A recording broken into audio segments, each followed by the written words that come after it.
नमस्कार, खबर कनेक्शन में आपका स्वागत है। केंद्र की एनडीए वाली मोदी सरकार की वित्त मंत्री निर्मला सीतारमण ने मोदी 3.0 का बजट पेश कर दिया है। सीतारमण ने अपना 7वां बजट पेश किया है। इस बजट में देश के सभी नागरिकों को सरकार से काफी सारी उम्मीदें हैं और माना जा रहा है कि देश का यह बजट देश के मध्यम वर्ग के लोगों, किसानों और महिलाओं को मद्देनजर रखते हुए तैयार किया गया है। हालांकि कुछ लोगों के लिए यह बजट ठीक ठाक है और कुछ लोगों का कहना है कि सरकार ने इस बार फिर से मध्यम वर्गीय और अन्नदाताओं की अनदेखी की है। अब क्या सस्ता हुआ है और क्या महंगा हुआ है? बजट में किनका ज्यादा ध्यान रखा गया है और किसे नजरअंदाज किया गया है? चलिए सब कुछ विस्तार से समझते हैं। वित्त मंत्री ने बजट पेश करते हुए कहा कि विश्व में लगातार बिगड़ते हालातों की वजह से महंगाई में बढ़ोतरी हो रही है, मगर मैं आपको बता दूं कि भारत में महंगाई नियंत्रण में है और यह 4% के दायरे में है। वहीं सीतारमण ने कहा है कि इस बजट में मध्यम वर्गीय परिवार, किसानों और महिलाओं को केंद्र में रखते हुए यह बजट तैयार किया गया है।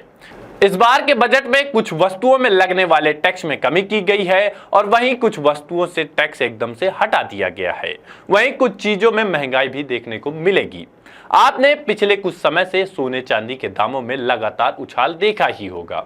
इनकी कीमतें कम होने के बजाय लगातार बढ़ रही थी, लेकिन सरकार के द्वारा इस बार के बजट में सोना चांदी के दामों में कमी करने का ऐलान किया गया है। सोना चांदी में 6% तक की कस्टम ड्यूटी कम की गई है और वहीं प्लेटिनम धातु में 6.4% कस्टम ड्यूटी कम की गई है। मोदी सरकार ने कैंसर की 3 बड़ी दवाओं से कस्टम ड्यूटी लगभग समाप्त कर दी है। युवाओं के इस्तेमाल किए जाने वाले मोबाइल फोनों के दामों में कमी की जाएगी। सरकार द्वारा मोबाइल और चार्जर में 15% तक की ड्यूटी कम करने का फैसला लिया गया है। इसके अलावा लेदर से तैयार वस्तुएं भी सस्ती होंगी।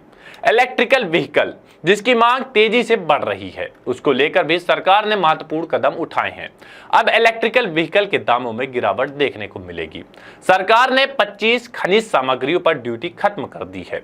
सरकार द्वारा देश में इंपोर्ट की जाने वाली वस्तुओं में कस्टम ड्यूटी में 10% का इजाफा किया गया है।